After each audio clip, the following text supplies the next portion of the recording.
Hi and welcome viewers of Nursing Academy 101. In this video, we'll talk about multiple choice questions for nurses along with the answers and rationales part 1, which will help us prepare for the NCLEX-Prometric exam. But before we start, please don't forget to subscribe, like and share the channel to encourage us to continue and provide you with all new.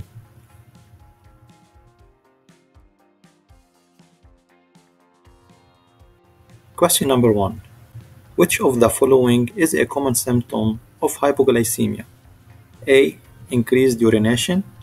B. Blurred vision. C. Hypertension. D. Bradycardia.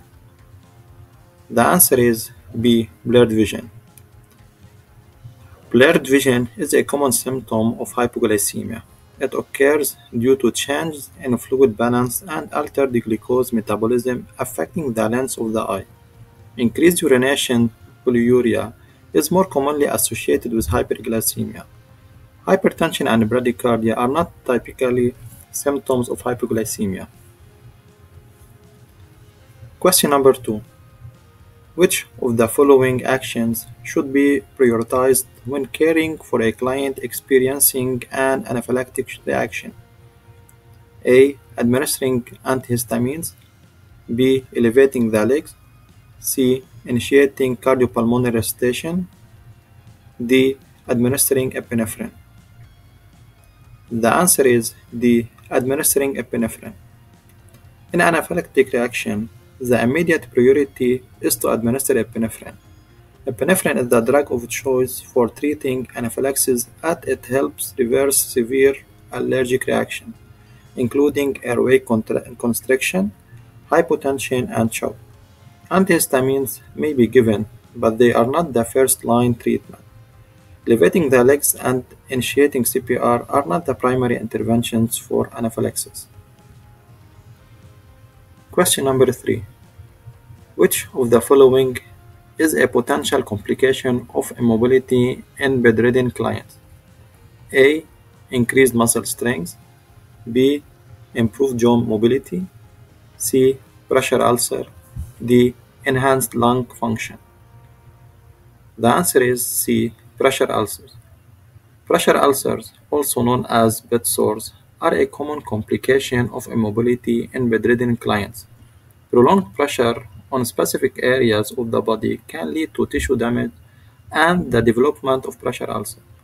Immobility generally leads to muscle weakness, decreased joint mobility, and reduced lung function. Question number 4.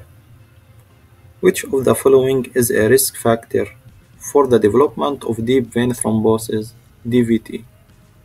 A. Regular physical activity. B. Smoking cessation. C. Use of oral contraceptives. D. Low body mass index, BMI. The answer is C. Use of oral contraceptive. Use of oral contraceptive is a known risk factor for the development of deep vein thrombosis. Oral contraceptives can increase the risk of blood clot formation. Regular physical activity, smoking cessation, and a high body mass index are generally considered protective factors against DVT. Question number 5. Which of the following is a characteristic feature of early-stage Parkinson's disease? A. Resting tremor. B. Hyperreflexia. C. Coriform movement. D. Flaccid paralysis. The answer is A. Resting tremors.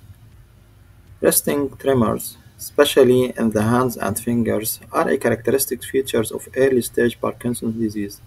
Hyperreflexia, exaggerated reflexes, coriform movement, involuntary rapid jerky movement, and flaccid paralysis, loss of muscle tone and strength, are not associated with Parkinson's disease. Question number 6.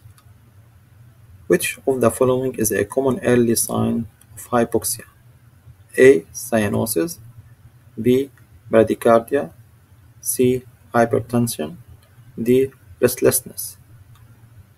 The answer is D. Restlessness. Restlessness is a common early sign of hypoxia. When oxygen levels in the body are low, the brain receives inadequate oxygen supply, leading to restlessness and agitation. Cyanosis, bluish discoloration of the skin and mucous membranes, bradycardia, slow heart rate, and hypertension, high blood pressure are more commonly associated with advanced hypoxia. Question number 7. Which of the following is an appropriate nursing intervention for a client with impaired skin integrity? A. Applying hot pack to the affected area. B. Massaging the area vigorously. C. Using a sterile dressing to cover the wound. D. Providing adequate nutrition and hydration. The answer is D. Providing adequate nutrition and hydration. Providing adequate nutrition and hydration is an appropriate nursing intervention for a client with impaired skin integrity. Proper nutrition and hydration promote wound healing and overall skin health. Applying hot packs may increase the risk of further tissue damage. Vigorous massage can be detrimental to fragile skin. Using a sterile dressing is important, but does not address the broader aspects of nutrition and hydration. Question number 8. Which of the following is a priority nursing intervention for a client experiencing a hypertensive crisis? A. Administering a beta blocker medication. B. Initiating intravenous fluid administration. C. Monitoring blood pressure frequently. D. Encouraging relaxation techniques. The answer is B. Initiating intravenous fluid administration. Initiating intravenous fluid initiation is a priority nursing intervention for a client experiencing a hypertensive crisis. IV fluids help lower blood pressure by increasing urine output and reducing fluid volume in the blood vessels. Administering a beta blocker medication and monitoring blood pressure frequently are important interventions, but initiating IV fluid takes priority in addressing the immediate crisis.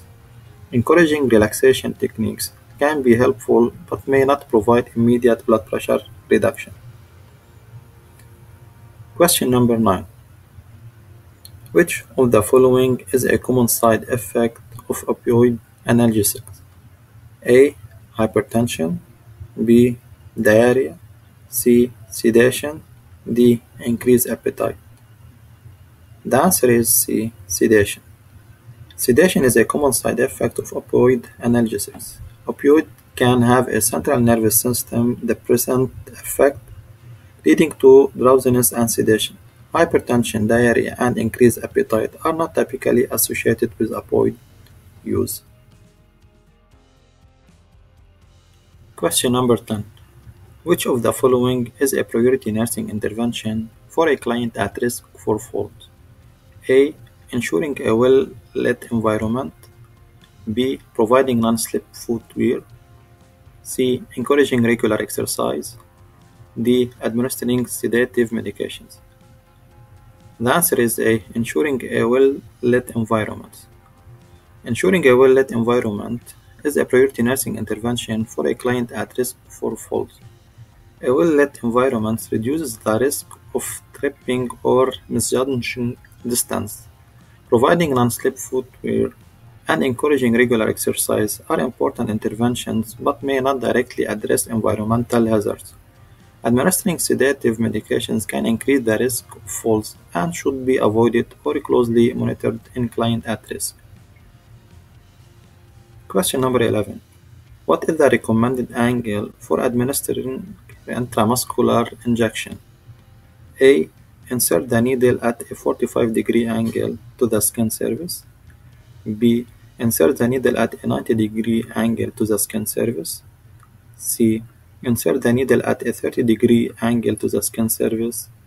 D. Insert the needle parallel to the skin surface. The answer is B. Insert the needle at a 90-degree angle to the skin surface. The recommended angle for administering intramuscular injections is to insert the needle at a 90-degree angle to the skin surface. This allows for proper penetration into the muscle tissue for effective medication delivery. Question number 12. Which of the following is an early indicator of acute kidney injury, AKI? A. Polyuria. B. Hypotension. C. Increased creatinine level. D. Edema. The answer is B. Hypotension. Hypotension is an early indicator of acute kidney injury. Reduced blood flow to the kidney can lead to impaired renal function, resulting in AKI. Polyuria, increased creatinine levels, and edema are associated with the late stage of AKI. Question number 13. What is the priority nursing intervention for a client experiencing an anaphylactic reaction? A. Administering an antihistamine medications. B. Placing the client in a supine position. C. Initiating cardiopulmonary resuscitation. D. Administering oxygen via a nasal cannula. The answer is C. Initiating cardiopulmonary resuscitation. Initiating cardiopulmonary resuscitation is the priority nursing intervention for a client experiencing anaphylactic reactions. Anaphylaxis can rapidly progress to life-threatening respiratory distress and cardiac arrest. CPR should be initiated immediately if the client becomes unresponsive or experiences cardiac arrest. Administering an antihistamine medication, placing the client in a supine position, and providing oxygen are important interventions but may not take precedence over CPR in an emergency situation. Question number 14. What is a characteristic symptom of a pulmonary embolism? A. Bradycardia. B. Hyperthermia. C. Hemoptysis. D. Hypotension. The answer is C. Hemoptysis. Hemoptysis, coughing up blood, is a characteristic symptom of a pulmonary embolism. It occurs when a blood clot obstructs a pulmonary artery, causing bleeding into the airways. Bradycardia, hyperthermia, and hypotension are not typically symptoms of a pulmonary embolism. Question number 15. What is a priority nursing intervention for a client with a nasogastric tube NGT in place? A. Flushing the NGT regularly with sterile saline.